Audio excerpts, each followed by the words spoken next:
Halo guys, kembali lagi di YouTube channel aku.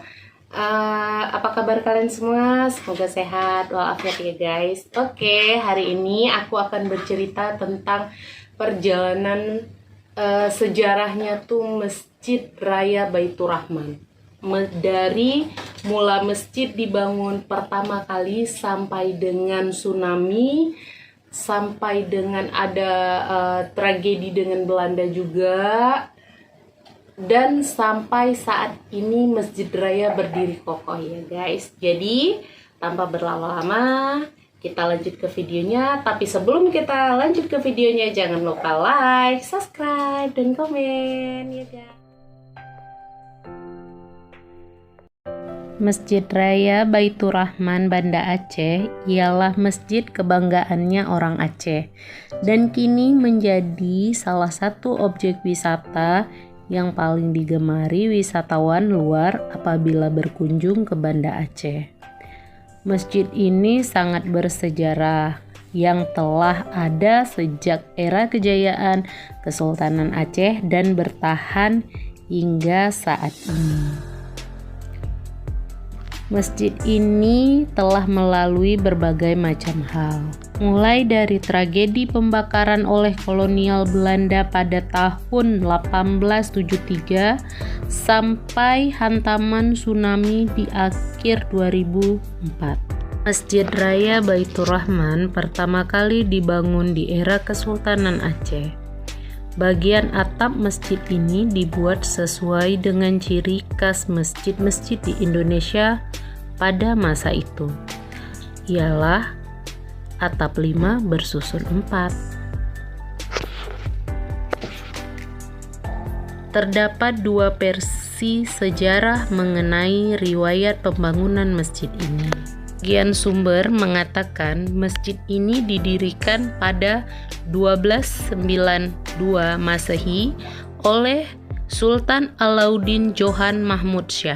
Sementara sumber yang lain menyebutkan ini didirikan oleh Sultan Iskandar Muda pada 1612 Masehi.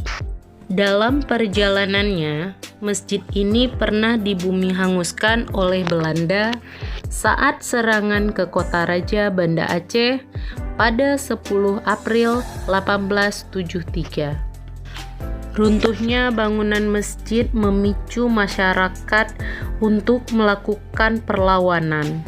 Mereka berjuang mempertaruhkan nyawa hingga tetes darah penghabisan. Mereka terus berjuang melawan kolonial Belanda pada masa itu. Pada pertempuran tersebut, pihak Belanda kehilangan seorang panglima mereka bernama Major Jenderal Johan Herman Rudolf Koolhaar pada 14 April 1873. Kemudian, atas perintah Jenderal van der Heyden, bangunan masjid lalu dibangun ulang. Pembangunan ulang masjid ini merupakan bagian dari upaya meredakan resistensi rakyat Aceh terhadap penduduk Belanda. Proses pembangunan ulang Masjid Raya Baitur Rahman berlangsung pada 1879 sampai dengan 1881 Masehi. Arsitektur bangunan yang baru dibuat oleh De Bracci yang mengadaptasi gaya Mogol atau bernuansa India. Masjid yang terletak di pusat kota Banda Aceh kemudian mengalami beberapa perluasan. Yang pertama terjadi pada tahun 1936 atas upaya Gubernur Jenderal A. P.H. van Aken yang dilakukan pembangunan dua kubah di sisi kiri dan di sisi kanan masjid. Selanjutnya pada tahun 1958 sampai dengan 1965 bangunan masjid kembali diperluas. Pada perluasan kedua ini ditambahkan dua kubah dan dua menara di sisi barat atau mihrab. Kedua kubah ini merupakan pelambangan 5 elemen dalam Pancasila.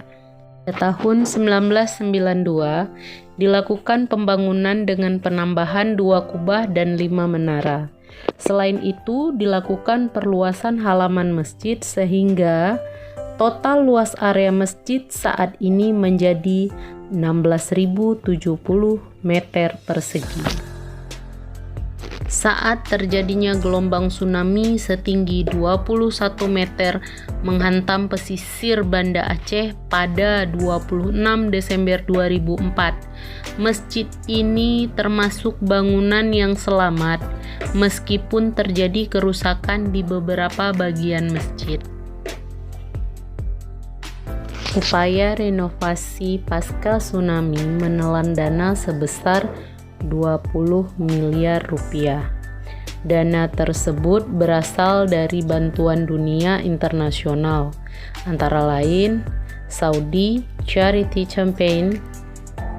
Proses renovasi selesai pada 15 Januari 2008. Saat ini Masjid Raya Baitur Rahman menjadi pusat pembangunan aktivitas keislaman bagi masyarakat Banda Aceh. Kini Masjid Raya Banda Aceh menjadi pusat pariwisata kota Banda Aceh, di mana para wisatawan luar akan dengan senang hati selalu ingin melakukan salat di Masjid Raya Baitur Rahman ini karena mengagumi keindahannya.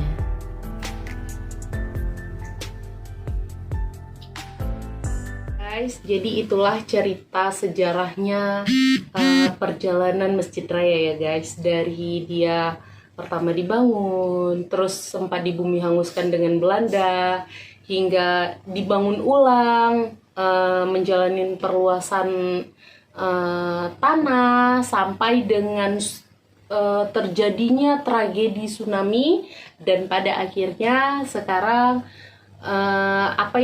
Masjid Raya Baitur Rahman berdiri dengan kokoh dan indahnya ya guys. Tapi kalau ada mungkin bahasa aku atau kata aku atau penjelasan aku yang kurang dalam penjelasan di videoku, aku mohon maaf dan terima kasih sudah menonton. Dadah, assalamualaikum.